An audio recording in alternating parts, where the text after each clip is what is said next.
អញូសួស្ដីប៉ាយើងទាំងអស់គ្នាតោះយើងទៅលេងព្រៃព្រោះមួយថ្ងៃនៅតែអត់កើតទេឥឡូវបាតជើងដោះរោមហើយអញ្ចឹងតទៅព្រៃហូបបាយហូបទឹកនៅតាមកពតព្រៃឬក៏មាត់អូមាត់ស្ទឹងមាត់អីចឹងទៅថ្ងៃនេះយើងទៅលេងព្រៃមានគ្នា6នាក់ព្រលឹមឡើងយើងដើរបាយគ្នាលេងព្រៃមើលទេសភាពរៀងៗខ្លួនតែពេលថ្ងៃឡើងម៉ោង11យើងណាត់ជួបជុំគ្នាធ្វើបាយធ្វើទឹកហូបជុំគ្នានៅជាប់មាត់អូហើយទឹកអូនឹងស្អាតខ្លាំងមែនទែនថ្លាឆ្វេងមើលឃើញដល់បាតហើយមានម្លប់ដើមឈើមួយតិចឲ្យដុសស្លែមកស្អាតមែនទែនពេលព្រឹកខ្ញុំដើរទៅកណ្ដាលព្រៃជួបដើមត្រាប់ពុតញងមកដើមក៏វាយចំណិតបេះយកមកតុកជ្រលក់មួយទឹកថៃបុកស៊ីរកឡៃស៊ីទៅយ៉ាប់ទេទឹកនេះតិចឲ្យស្អាតនាំគ្នាឆ្លងទឹករួចប្រមូលអីវ៉ាន់មកដាក់នៅកន្លែងទួលហើយឥឡូវយើងធ្វើចក្រានយើងយកដុំថ្មមកគុំគ្នាទៅធ្វើជាចក្រានបង្កាត់ភ្លើងនៅកណ្ដាលទឹកហ្នឹងអូនអុលវាមានទូជាងគេអញ្ចឹងឲ្យឡើងទៅកាប់មែកឈើយកមកធ្វើមុំ3ងាលយើងដាក់ធ្វើកន្លែងអាំងសាច់ហើយនឹងចងកាមែលដាក់ដាំបាយហូបវត្តមានចុងភៅរបស់យើងមកពីឌូបាយតដែរអ្នកប្រយុទ្ធមកតូចហើយផ្ទះគាត់នៅស្អាងហើយតូចទេឥឡូវមហូបរបស់យើងនេះវាមានពវៀនតានជ្រូកហើយឥឡូវគាត់កំពុងតែយកពវៀនតានជ្រូកនោះមកបោកហើយបោកពវៀនតានជ្រូកសម័យដល់រឿងបោកកៅអៅបោកអីណាគាត់ទេជាងពើគាត់ឃ្លានពេកឥឡូវគាត់យកពោតមកដាក់អាំងហើយពោតនឹងលឺសូស្វាកាច់តែចកាគេរត់ដេញទៅដើមស្វាមកបានមក3ផ្លែនេះបើតួនាទីខ្ញុំឥឡូវដាក់ដាំបាយព្រោះរាល់ដងភាកច្រើនតែធ្វើមកហូបហើយចេះតែភ្លេចដាំបាយឥឡូវខ្ញុំដាក់ដាំបាយបានមុនគេកុំឲ្យភ្លេចទៀតថ្ងៃនេះការងារច្រើនជាងគេតែចង់ភៅឌូបៃរបស់យើងនឹងឯងរត់ទៅធ្វើពវៀនតានផងឥឡូវមកលាយគ្រឿងលាយអីណាចិត្តបន្លែចិត្តគ្រឿងចិត្តអីបុកគ្រឿងបុកអីយកទៅលាបមួយពវៀនតានព្រោះផែនការរបស់យើងថាយើង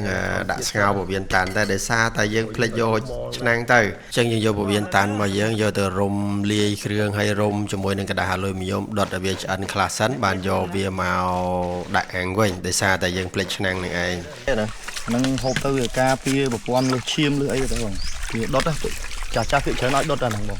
បន្ទាប់ពីលាយគ្រឿងអស់ហើយឥឡូវយើងយកពវៀនតានហ្នឹងមកច្បល់ជាមួយគ្រឿងឲ្យវាមានជាតិឡែមខ្លះហើយយើងដាក់ចូលដុតជាមួយនឹងกระดาษអាលុយមីញ៉ុមហើយមកហូបថ្មីកុំភ្លេចភ្នែកណាបងប្អូនមកបងអឿនគាត់ខ្លាចខ្វះអស់ដតចឹងគាត់ទៅលីមកគុលយកមកប៉ុណ្ណាដែលយកមកຕົកត្រៀមមកឲ្យស្រេចហ្មងដាក់ពវៀនតានយើងអាំងលើភ្លើងហើយឥឡូវចុងភៅយើងគាត់យកងាវមកលាងសម្អាតងារៀបចំដាក់អាំងវាដូចទៅពវៀនតានដែរយើងធ្វើងាវអប់អំបិលម្ទេសបានជុំ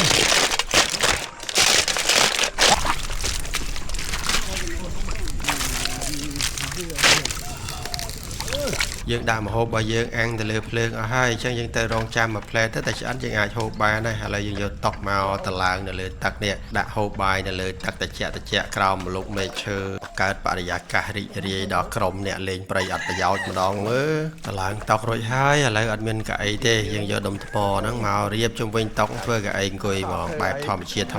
ប៉ិតហ្មងរៀបតុកយកកៅអីហ៎កៅអីធម្មជាតិហ៎ខ្ញុំយកបន្លែមកលាងសម្អាតឲ្យស្អាតជាមួយនឹងទឹកអូនហើយទឹកអូននឹងថ្លាស្អាតហើយមានដោះស្លែតិចហើយតិចស្រួលមែនតើឥឡូវចុងភៅគាត់កំពុងតែបុកទឹកត្រីបុកមួយមុខទៀតទុកជ្រលក់ជាមួយនឹងពវៀនតានហើយនឹងងាវដុតបើម្ទេសមើលត្រីបុកគ្រឿងក៏ថ្ងៃនេះធម្មជាតិនិយាយវាធម្មជាតិសុទ្ធហ្មងដោយសារតែភ្លេចអវ៉ាន់ភ្លេចឆ្នាំងភ្លេចអីហើយឥឡូវក៏អត់មានត្រីបុកគ្រឿងដែរប៉ុន្តែត្រីបុកគ្រឿងធម្មតាគេប្រើពីថ្មហ្នឹងឬអាថ្មក្នុងអូហ្នឹងយកមកបុកធ្វើត្រីបុកគ្រឿងជំនួសទៅឆែកមើលបាយសិនឥឡូវបាយឆ្អិនមួយមុខហើយបាក់យើងហើយនៅសល់ម្ហូបអត់ទាន់ឆ្អិនទេម៉ោងកាន់តែច្រើនហើយឥឡូវយកពវៀនតានតែឆែកមើលមកមុខទៀតសិនចង់ដឹងថាវាឆ្អិនបានប៉ុណ្ណាហើយព្រោះពវៀនតានហ្នឹងដូចជាមិនតំណងជាងាយឆ្អិនទេដោយការសង្ស័យមែនបាក់យើងហើយអត់ទាន់ឆ្អិនទេតែឈាមក៏ខ្លាក់ឥឡូវនេះមូលហេតុដោយសារតែយើងភ្លេចយកឆ្នាំងទៅបើដាក់ឆ្នាំងស្ងោរហ្មងស្រួលបាត់ហើយឥឡូវយើងយកវាទៅដាក់តាបៀតដាក់អាំងវិញងាវអប់អំបិលម្ទេសយើងឆ្អិនហើយឥឡូវនៅវេទនាតែរឿងពវៀនតានហ្នឹងត្រូវយកទៅដាក់អាំងម្ដងទៀតចាយពេលយូរទៀតម្ហូបអត់ទាន់ឆ្អិនទេប៉ុន្តែទឹកត្រីបុកហើយបន្លែរៀបចំរួចហើយឥឡូវឃ្លានពេកចង់បាយចនិតយកបន្លែហ្នឹងហូបមួយទឹកត្រីបុកហ្នឹងហើយមើលទៅដូចជាពវៀនតានហ្នឹងនៅតែមិនទាន់ឆ្អិនទៀតមើលទៅដូចជាយូរហើយយើងដួសបាយដាក់ក្នុងកធុងខៀវហ្នឹងសិនហើយយកកាមែលហ្នឹងដាក់ពវៀនតានស្ងោរហ្មងបានអាចទប់ទល់ហូបតាន់សភាពការមើលទៅមិនរួចទេយកគ្រឿងមកដាក់ខ្លះហើយអត់ស្អិនទេអេមឆ្អិន ปากกายขอฉันไปอะไรเมียยกเพลิงไอ้ตอดไรกำติกกำแมลลังมวยมองเคลียนไปถอมเลยบ้าไหนอยู่แต่การอยู่แต่ไอ้ปะยังไงไอ้ยังก็ชบจามนะได้ซาแต่เคลียนคลางเป็ดอะไรยังโยเงียวอับบัลมาเตะบ่ยังมามกมาโฮปดาสั้น เอาเต้ว้าวไปแผลนะสุกยัดอันเบ็กบาอะไร มาเนี่ยยอบได้ยอบเชิงจัดการเงียวดอทบัลมาเตะนังสั้นโหตบตัวลัดจอเป้เนี่ยไอ้หมดตึกนั่งแต่เจ๊ตึกทลาปะยากะปะยังเอ้ยแต่เจ๊สวยนี่ละดะบายมันมาสตูอะไรยังไปก็จะยาวเวียนตันดอทตึกน้องกระแมแล้วกำติดกระแมมวยนึกติดออกบาดเลยจำมืออดงอกเนี่ยเมื่อจังนั่งแต่จันอดปะยังไง อันน่ะ